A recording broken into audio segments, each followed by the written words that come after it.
Alinjiga, Minugi Segat Nongum. Today's another beautiful day, beautiful winter day. And as you know, winter is a time for storytelling. And I want to tell a story today about Nanabush, yet again. Nanabush. One day Nanabush was out walking. He was walking near a lake, and all of a sudden he heard a sound. And he got scared, and he started looking around, trying to figure out where that sound came from. And as he was walking, the sound grew louder. Again he got scared, and he was looking around trying to figure out what it was. And he was walking again, kept walking, and all of a sudden, real loud. And he discovered what it was. It was his stomach. He was very hungry. He hadn't eaten for days. And sure enough, he was walking beside a lake. And out in the middle of the lake, he could see a lot of sisip, we say in Cree. Sisip. A lot of ducks. And his stomach just was growling. It would be like, let's say if you were hungry and you were walking down the city, and all of a sudden you see a big KFC sign. It's the same thing with Nanabush long ago, seeing ducks. And he's trying to figure out, geez, how can I get these ducks to come out onto the shore? And suddenly he had an idea. He usually carried around this blanket with him, so he could lay it out and sleep wherever. He turned this blanket into a bag, and he started walking up and down the shore. And he was collecting everything that he could find, putting it into the bag, acting like he was busy. And then sure enough, right in the middle of the ducks, there was a little duck. And he looked up, and he seen Nanabush walking up and down the shore collecting things. And he said, "Nanabush, what are you doing?" Nanabush pretended not to hear. And then again a little louder, "Nanabush, what are you doing?" And again Nanabush pretended not to hear. So at the top of his lungs, now the little duck, "Nanabush, what are you doing?" Then all the ducks could see now, caught the ducks' attentions, all of them. And they all looked at Nanabush. And then all of a sudden, that's when Nanabush looked. And he said, "Oh, I didn't see you guys there." He goes, "I'm making a shut-eye dance." Shut-eye dance? All the ducks looked at each other. What's a shut-eye dance? So one of them asked, "What's a shut-eye dance, Nanabush?" And Nanabush told him, "If all of you come onto the shore, I will give you guys a shut-eye dance. You will participate in my shut-eye dance," he said. And that's when all the ducks got really excited, because as they would fly, they always see people dancing, and they always wondered how it would feel. And now here was their chance. So Nanabush told them, "If you come to the shore, and I want you guys to make a big, huge dancing lodge. Huge dancing lodge with one little doorway. Make it completely covered, but just put a little doorway in there. And I'm going to go to sleep here. So you guys go into the bush, find whatever you can, and come back and make a shut-eye dance lodge." So they did. So Nanabush went to sleep. After a long time, the birds built this really beautiful lodge, and it only had one little doorway. And they woke up Nanabush. And Nanabush looked and he said, "Oh, this is beautiful," he said. "Now we're going to have a good dance."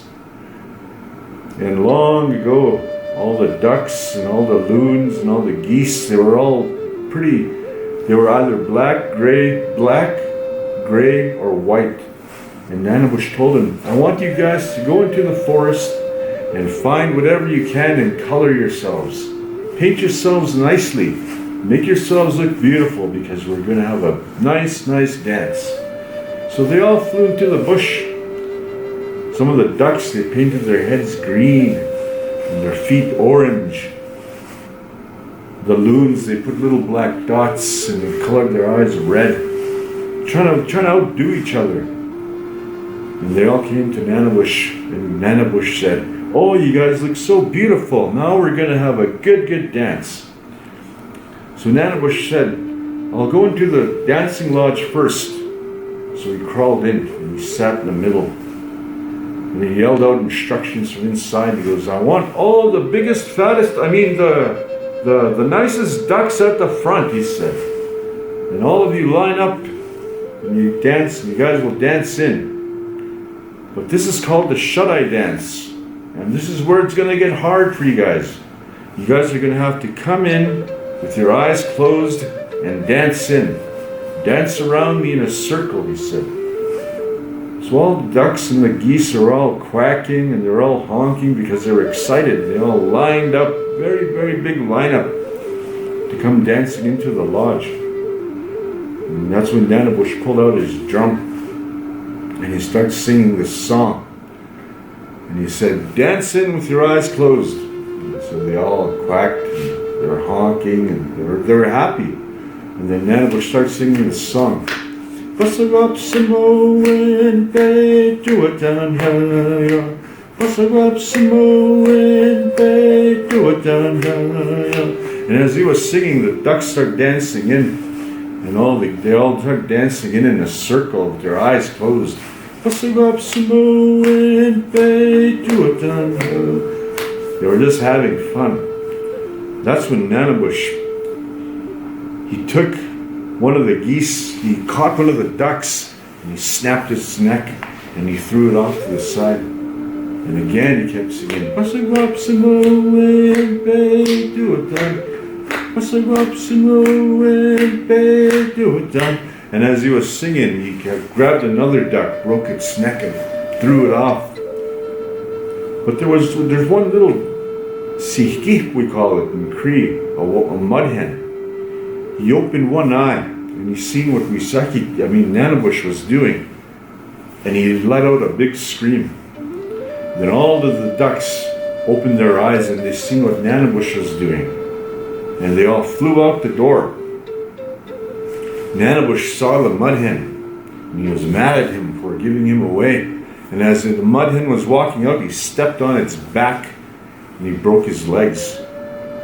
And then the mud hen went waddling out, but escaped anyway, and he flew away. Now, Nanabush didn't care because he had like 6 ducks that he had killed. And since he was near the shore, he went and plucked his ducks, and he dug a hole in the sand, and he put his ducks in there, and he made a fire, and he covered them up. He was going to slow roast them. So he was going to go to sleep, and then he thought, "Geez, I better do something to mark where these ducks are." So what he did was he stuck up the little legs out of the sand. Now there was little legs sticking out, and they were just roasting nicely.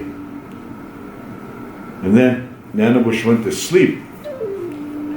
Now the smell of those ducks roasting went right across the lake, and it hit the nose of the fox, and then the fox followed his nose right to the ducks. But Nanabush woke up and he seen the fox, and he looked at his ducks, and he's trying to hide them from the fox. So to keep the fox busy, he said, "Fox, I heard you're a fast runner, the fastest in the bush. I was wondering if you'd want to have a race with me." And the fox said, "Nanabush, not today. I have a sore foot, a sore paw, and I can't run very fast." And Nanabush looked around and goes, "What about these rocks, these 2 rocks here? What I'll do is I'll tie them to my feet, and that'll make it even. Do you want to race?" And the fox said, "Okay, I'll race you."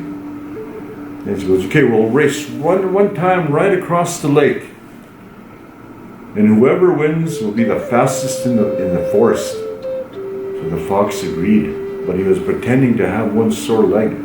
So Nanabush tied those rocks to his feet. Big rocks. He said, "Okay, let's go. On your mark, get set, go." And they took off. Nanabush couldn't run. He was just kind of like, the rocks were very heavy. And as soon as the fox was out of sight, he just took off as fast as he can around the lake, as he could, I should say. And then Nanabush started running. But the rocks were too heavy and he got tired and he fell asleep. And on the other side of the lake, and now the fox came back to the ducks, and smelled them, and he pulled them out and just gobbled them all up. He just ate everything except for the little legs. The little legs he stuck back in the sand like this to make it look like they were still there.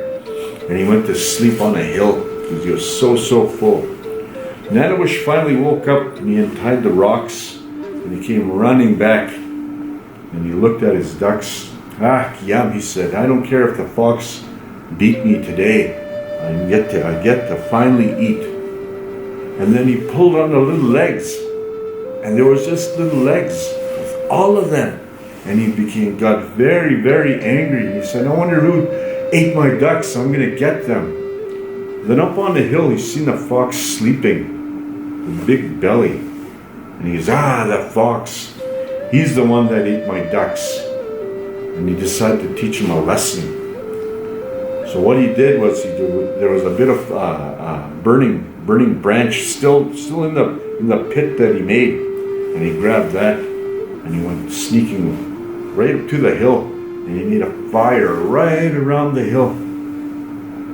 And he went back and he looked, and as the flames were getting closer to the fox, he said, little brother, wake up, look what's around you. And then the fox woke up and he seen all the fire right around him. And it's getting closer and closer, and he had no choice but to run through. So what he did is he backed up, and as fast as he could, he jumped right through the fire. But as he was jumping through, the fire singed all his hair. He used to be a beautiful gray-white color, but now his fur got singed, and it was red. And he also left his tail in the fire, thinking that he got away, and his tail started going black, and he went yelping into the bush. And then Nanabush goes, that's it, that's what you get for stealing my ducks, fox. You're going to remain red forever, and not only you, but your children as well, he tells him. The fox went yelping in the bush. Then he looked at all the ducks and geese that were on the water, and they had painted themselves. And Nanabush said, for coming to my dance, all you birds out there, your ducks, your geese, your loons, your swans, you guys painted yourselves today, and now you get to keep your colors. So that's why today, if you go to a lake and you look at the birds, they're all different colors. That's what Nanabush did. And that's why the fox is red today.